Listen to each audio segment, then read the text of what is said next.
orang-orang dari Pulau Jawa datang ke Kalimantan gitu ya, ada transmigrasi, tapi diberikan bekal tanah ya. Biasanya tanah. Kalau nggak salah sekitar 2 hektar. Ya. Dan itu besar. Rumah juga rumah. Aksi pemerintah justru malah membuat kesenjangan sosial. Karena kita punya orang tua, dalam tanda kutip ya, yang harusnya membijaki para anak-anaknya ini, maka tolong berikan sumber daya yang sama. Tapi bagaimana pemerintah memahami bahwa transmigrasi bukan cuma memindahkan badan gitu, tapi memindahkan budaya gitu ya.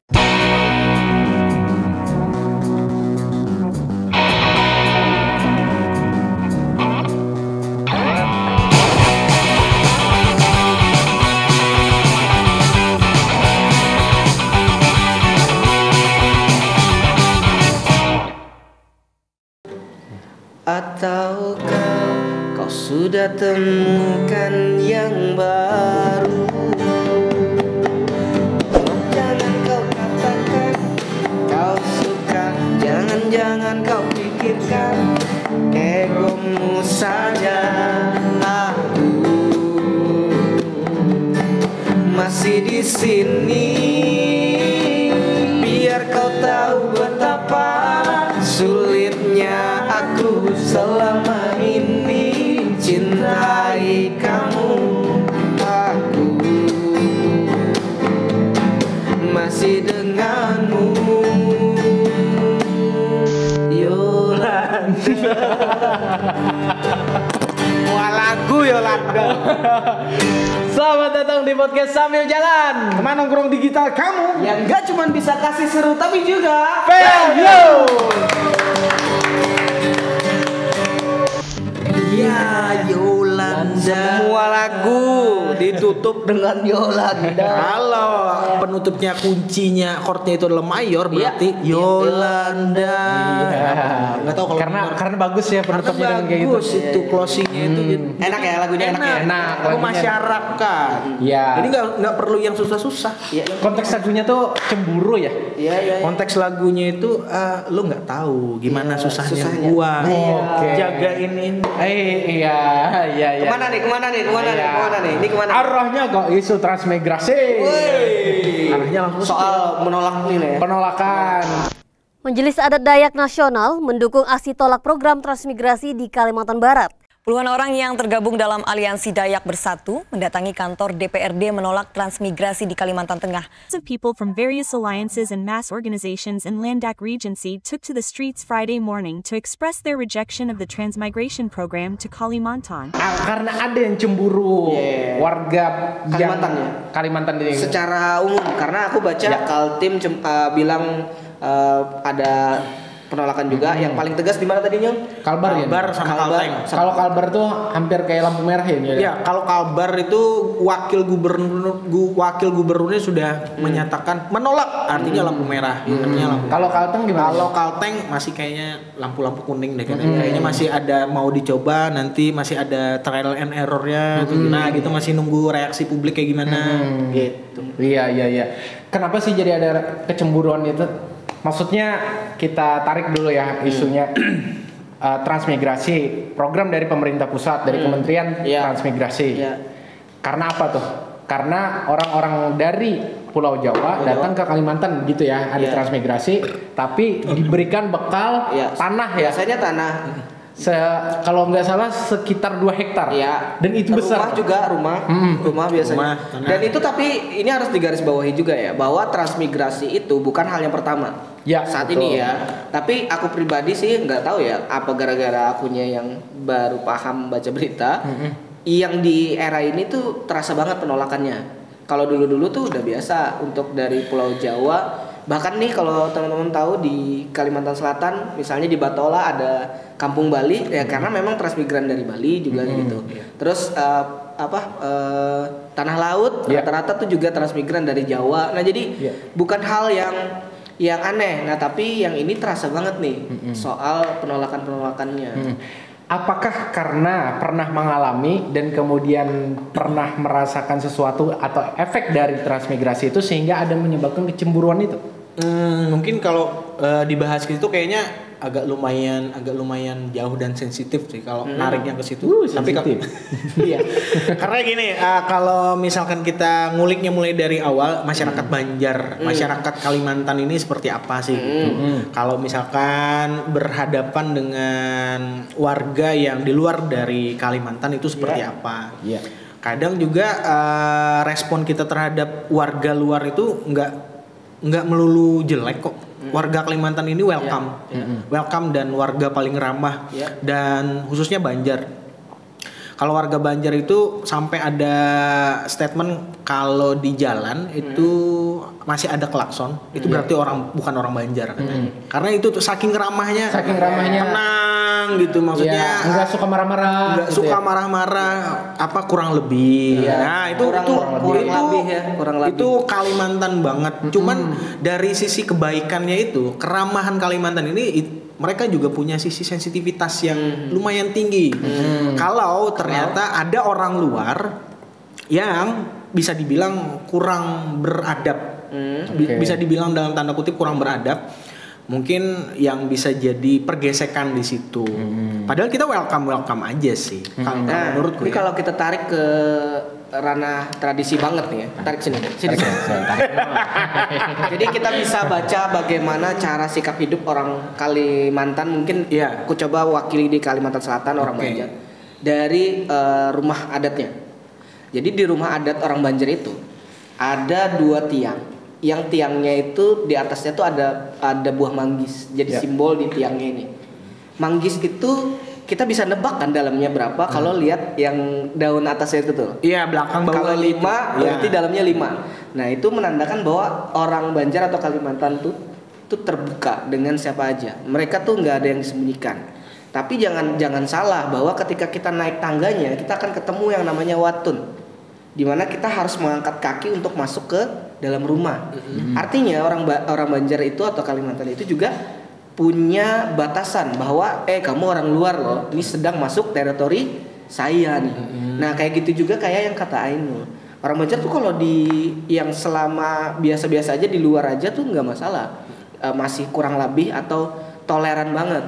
Tapi kalau udah masuk ke pekarangan tuh harus hati-hati. Nah yang dikhawatirkan dari proses transmigrasi itu kadang ada teritori-teritori yang dilanggar atau diterabas gitu. Misal penguasaan ekonomi yang tidak merata yang sampai melebihi orang lokalnya. Kayak tadi orang Jawa atau orang Bali atau siapapun yang ditransmigrasikan ternyata malah dapat tanahnya, malah dapat rumahnya, sementara orang lokalnya belum tentu punya rumah, belum tentu punya tanah. Ini kalau kita analogikan kayak gini nih. Kalau aku pribadi punya rumah yang lumayan besar, terus saudaraku mau tinggal ke situ, aku akan sangat rela hati untuk dia. Aku bilang bikin aja bangunan di sebelah rumahku. Tapi kalau rumahku udah sempit-sempitnya, nyari kerja susah, makan susah, tiba-tiba saudaraku bilang bisa nggak bagi sedikit tempatnya. Nah itu loh yang bikin kayak aku yang tunggu dulu ya, sebentar nih, daripada kita sama-sama sesek, kayaknya aku belum bisa terima dah. Nah itu juga kayaknya yang lagi terjadi di proses transmigrasi. Maksud saya tuh kayak gini, kita punya satu daripada cuman satu doang kita bakal rebutan, mending kita bicarain dulu deh. Gimana ini? Kalau ternyata aku punya 2, boleh aku 1, kamu 1. Ini gitu. Cuman 1 dibagi 2 lagi, ya nanti bakal jadi rebutan. Nah rebutan ini kan pasti konteksnya nggak beres, pasti nggak beres. Jadi itu jadi. Dan kita tuh gini ya, kita itu misalnya ya kita orang asli di sini sebagai pihak pertama, terus kemudian orang yang luar tadi ya pulau lain itu sebagai pihak kedua. Ada orang pihak ketiga yang membuat kebijakan ini menjadi harusnya semakin bijak. Nah tapi orang ketiga sebagai regulator nih pemerintah memberikan sesuatu aset kepada si pihak kedua tadi bukan tanpa persetujuan, tanpa memberikan pihak pertama. Sehingga ada kecemburuan itu. Seandainya diberikan juga kepada pihak pertama, mungkin ya kecemburuan itu tidak ada. Makanya ada meme ya bahwa misalnya kalau misalnya kita di Kalimantan nggak punya tanah, ya sudah mending kita ke Jawa aja. Ke Jawa dulu baru mau kemana katanya. mau keluar Kalimantan dulu katanya nanti bakal balik lagi ke Banjar. Iya. Biar dapat tanah. Iya, biar dapat tanah. Jadi logatnya gini. Aku orang Banjar juga, cuman bepandar-pandar aja kedaguman. Iya, jadinya kayak gitu supaya apa ya tadi supaya dapat aset yang sama dengan yang dipunya oleh si pihak kedua tadi, orang luar tadi. Nah, harus digarisbawahi juga ya. Aku pernah baca bukunya Faal Pani Daud soal Islam dan kebudayaan Banjar. Di situ jelas terang juga bilang bahwa orang Banjar itu orang yang egaliter atau orang yang suka dengan membuat merasa orang itu setara gitu. Jadi nggak ada tuh bahwa pendatang tuh di bawah mereka, enggak. Orang Banjar tuh suka dengan tamu, dengan pendatang. Tapi yang terjadi saat ini atau orang-orang Kalimantan saat ini jadi menolak ya karena belum sejahtera dulu di lokalnya, mau ditambah beban. Gitu. Bukan berarti bahwa si transmigran adalah beban, bukan berarti kayak gitu juga, bukan. Tapi soal ya harusnya sejahterain dulu yang ada gitu, yang si penerima tamunya kan gitu. Gimana caranya kita nerima tamu jadi lebih baik kalau kitanya aja belum sejahtera gitu. Anak menyurung apa kalau ujar orang Banjar? Mau ngasih apa? Kita mau ngasih apa ke tamu-tamu yang datang ini? Ya itu, makanya menolak. Gitu. Karena ada campur tangan pemerintah tadi. Seandainya nggak ada campur tangan pemerintah, maksudnya ya udah transmigrasi aja dengan sumber daya yang mereka punya lalu datang ke sini tanpa mengambil apapun misalnya ya atau hak-hak siapapun, makanya sudah aman-aman aja. Menurutku ya aman-aman aja. Tapi ketika pemerintah yang punya kuasa, punya duit dan sebagainya memberikan kepada satu tapi tidak memberikan kepada orang lain, itu yang menyebabkan tadi ada kecemburuan sosial di sana. Tapi statementnya sih tergantung permintaan dari kepala daerahnya katanya. Kata si Menteri Transmigrasi Indonesia. Kalau pemerintah daerahnya itu menyetujui atas permintaan transmigrasi itu, maka akan dilakukan. Tapi kalau ternyata pemerintah daerahnya menolak, itu juga nggak bisa dikasih. Memang. Tapi bisa dipaksakan. Bisa juga. Diupayakan. Lebih halus lah. Lebih halus. Memang ada kebutuhan dari pemerintah daerah pasti untuk ada hadirnya transmigran. Misal perluasan lahan, pembukaan lahan yang sebelumnya mungkin tidak terkelola. Ada memang kebutuhan itu. Tapi ya tadi, kalau kebutuhan itu harus di-ACC dengan transmigran, bukannya berarti bisa di-ACC dengan orang lokal aja yang kayak gitu. Orang dalamnya dulu lah. Iya kan? Kalau memang fungsinya adalah pemanfaatan lahan, kenapa tidak orang lokal aja? Nah, ini memang yang aku baca datanya dari semenjak era reformasi 1998, transmigrasi itu jauh lebih melokal. Jadi tidak lagi yang sebelum eranya mulai dari era Soekarno itu memang transmigran tuh jauh karena pemerataan.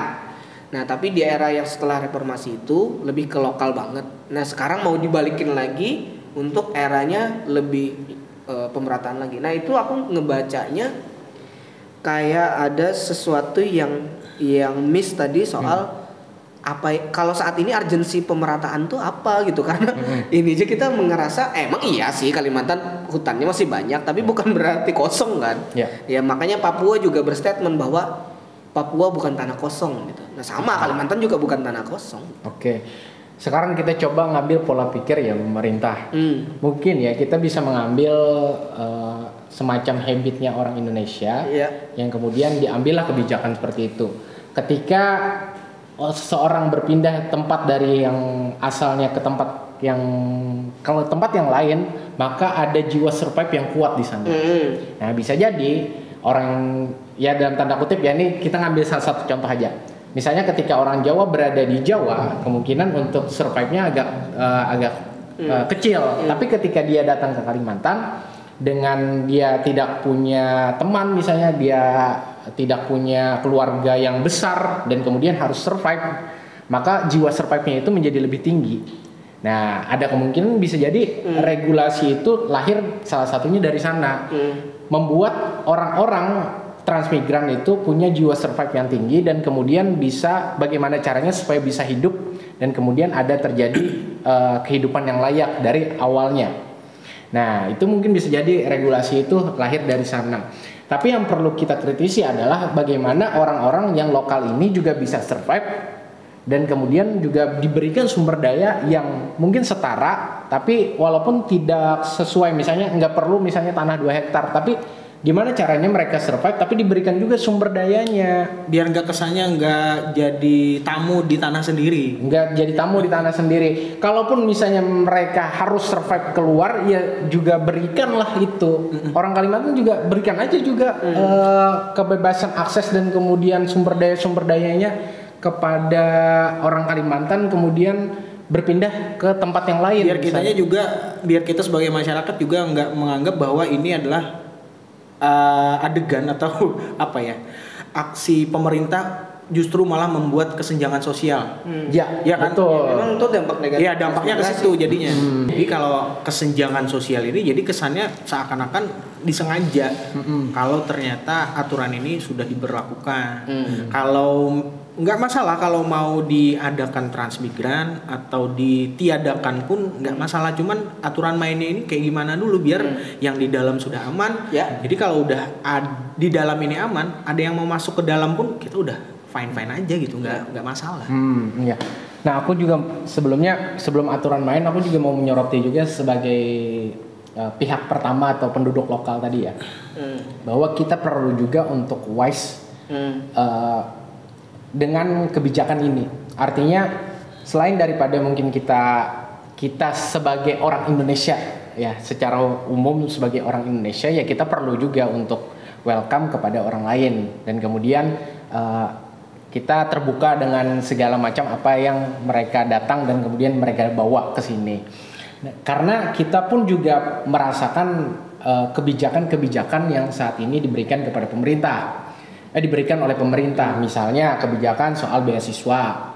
Kita pengen belajar yang baik saat ini di Indonesia ya, kita ke Jawa misal, kita ke Jogja ke UGM, kita ke Semarang, kita ke Jakarta ke UI, ke Depok dan sebagainya. Dan kemudian kita mendapatkan kebijakan dari sana.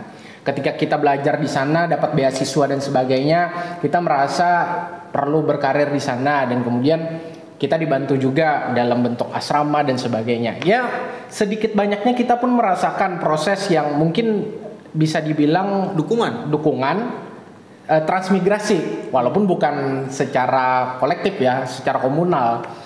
Nah, pada akhirnya juga kita perlu wise tadi.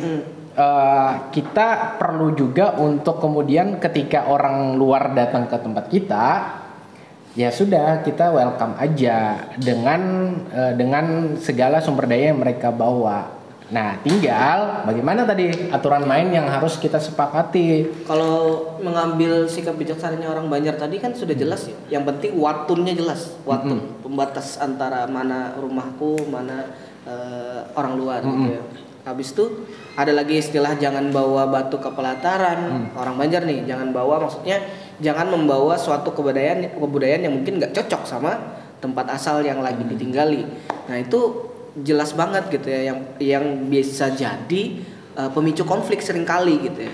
Misal nih ketika perbedaan budaya terus ditambah dengan ketimpangan ekonomi, ternyata si transmigran ekonominya jauh melampaui orang lokal, itu sudah bisa dipastikan hampir pasti terjadi konflik. Udah berapa banyak lah konflik-konflik yang terjadi sebelumnya, dan lumayan ini tragis kan.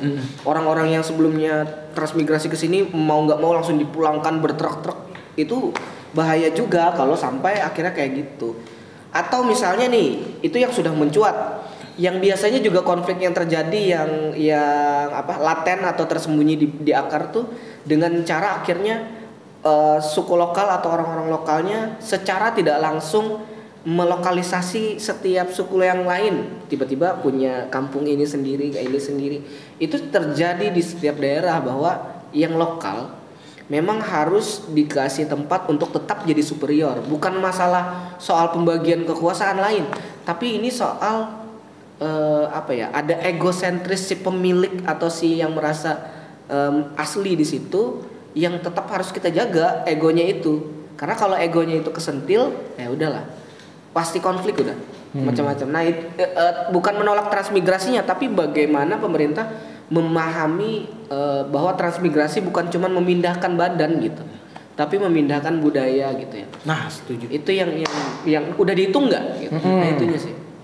Ya kita biar nggak seakan-akan menutup diri kan. Iya. Biar nggak seakan menutup diri, kita juga harus welcome. Cuman aturan mainnya itu harus gimana dulu, itu yang harus ada dialog dulu antara kementerian, kepala daerah, dan kita sebagai masyarakat. Ya langkah seperti ini aku harap sih semoga bisa didengar biar kitanya juga jelas, ada kejelasan di sini sebagai wakil masyarakat Banjar, Kalimantan kan.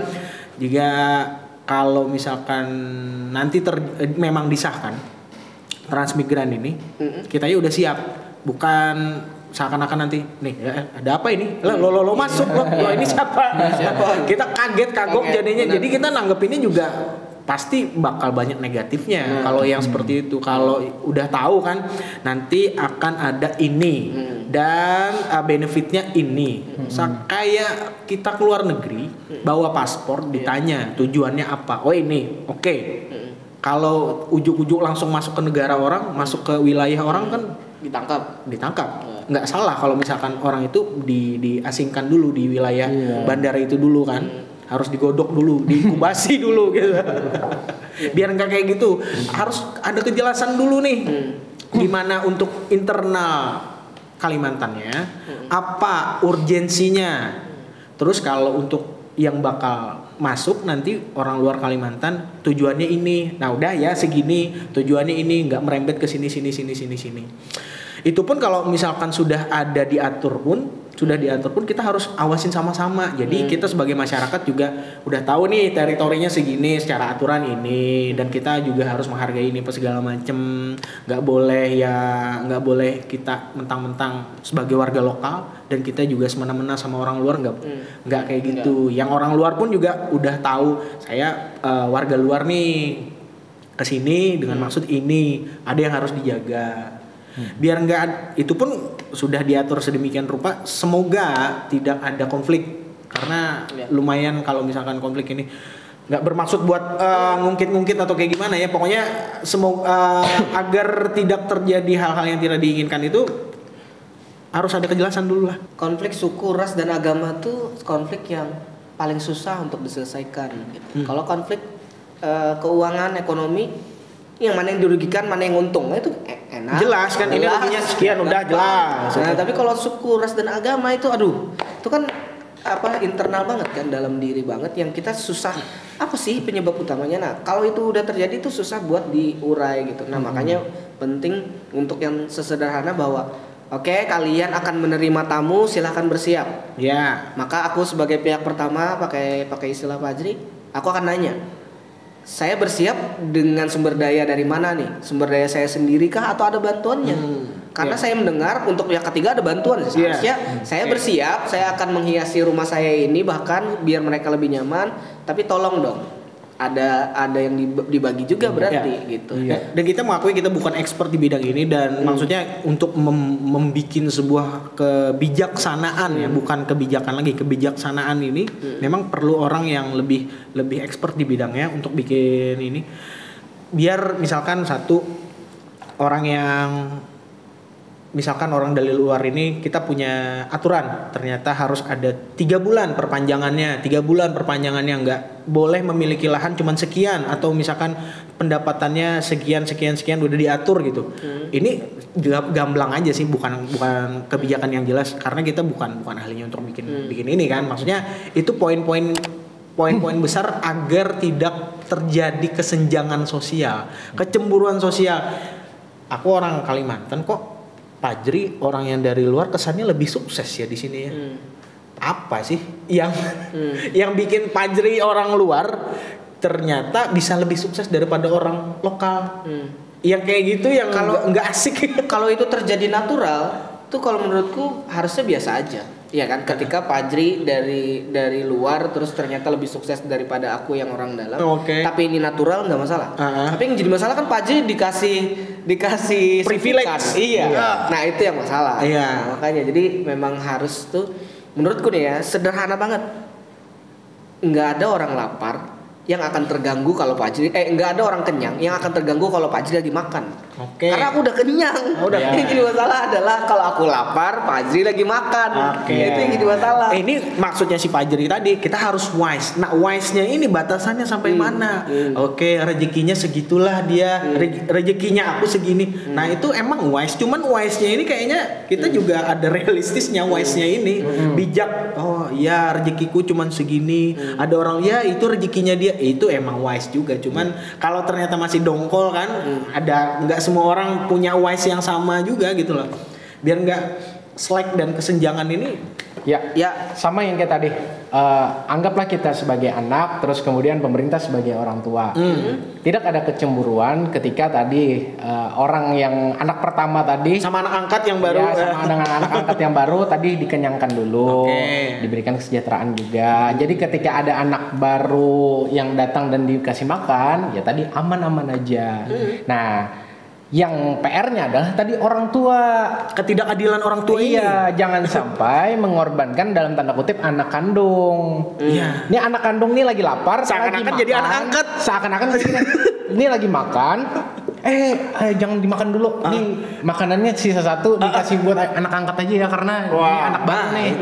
Nah, jangan sampai kayak gitulah. Kesannya gini ya, kalau misalkan mau nambah, pastikan dulu resource yang ada di dalam ini udah memang siap untuk dibagi dua. Kalau ternyata cuma satu bakal jadi rebutan, mending sama anak kandung aja. Mungkin gitu ya Jer ya. Iya. Ataupun kalau misalnya nggak pengen dikasih makan, ya kasih aja misalnya pancingan yang sama. Nih kamu dikasih pancingan, yang satu dikasih pancingan. Ya silahkan saling memancing. Ya bagus tuh. Tapi pancingannya udah dikasih, terus kolamnya di sana kolamnya. Itu udah dikasih tahu. Umpannya udah sedia. Nah, gitu. Jadi kalau misalnya secara natural ternyata ada yang lebih sukses dibandingkan nggak masalah. Nah, resource-nya sama-sama ada. Resource-nya sudah sama-sama ada. Iya sih, kayaknya kita tuh paling sensitif kalau diculasin itu. Iya. Masyarakat Kalimantan kalau ya nggak cuma Kalimantan ya, semua orang kayaknya kalau diculasin ya emang nggak suka. Iya. Jadi pada kesimpulannya kita tuh bukan crab mindset loh. Ya, kita bukan sedang menarik orang-orang yang pengen sukses loh, enggak. Ya, kita cuma pengen ada karena kita punya orang tua dan tanda kutip ya yang harusnya membijaki para anak-anaknya ini. Maka tolong berikan sumber daya yang sama. Nggak rata nggak apa-apa, tapi setidaknya diberikan sumber daya. Ya, sehingga ketika si anak pertama sumber dayanya kecil misalnya, tapi dengan ukuran kedewasaan dia bisa memaksimalkan itu, ya nggak apa-apa. Asal diberikan sumber daya kuncinya. Jadi mending satu anak daripada nambah satu anak lagi tapi berantem. Iya kan? Anak satu dulu ditertibkan. Kalau mau nambah, nah pastikan resource-nya biar nggak berantem gimana, gitu loh. Biar si anak kandung nggak kesannya jadi anak tiri.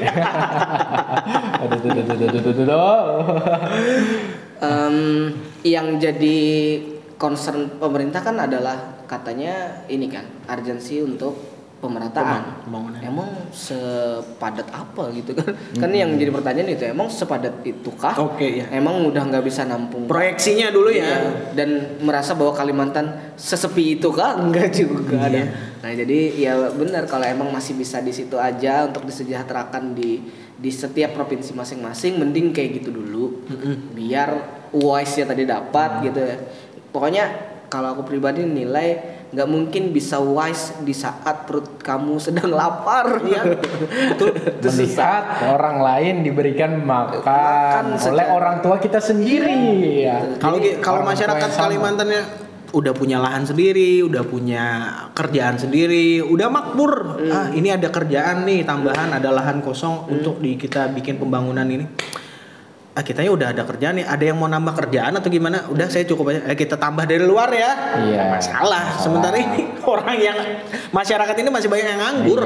Atau masih banyak yang nganggur. Dia punya kolam, terus kata si anaknya, si orang tuanya, kamu masih mau nggak makan ikan yang di sini?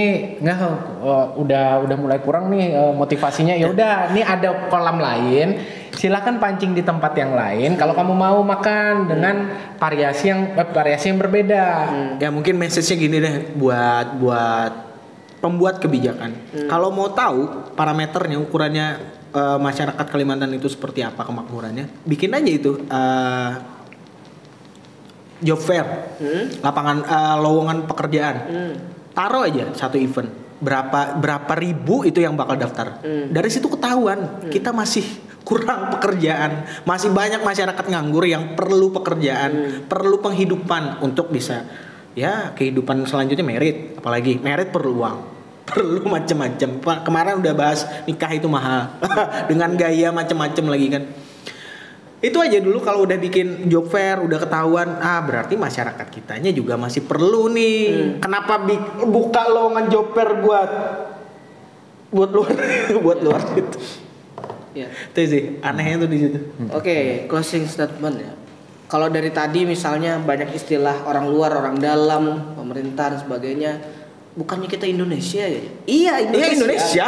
Cuman kita tidak bisa melupakan bahwa sisi ego setiap suku itu pasti ada, merasa superior, dia adalah pemilik dari tanah itu. Semua itu nggak mungkin bisa diratakan meskipun kita sama-sama darah bahwa kita Indonesia. Itu sama aja kayak kita dalam satu keluarga punya kakak yang banyak dan setiap kakak sudah punya rumah.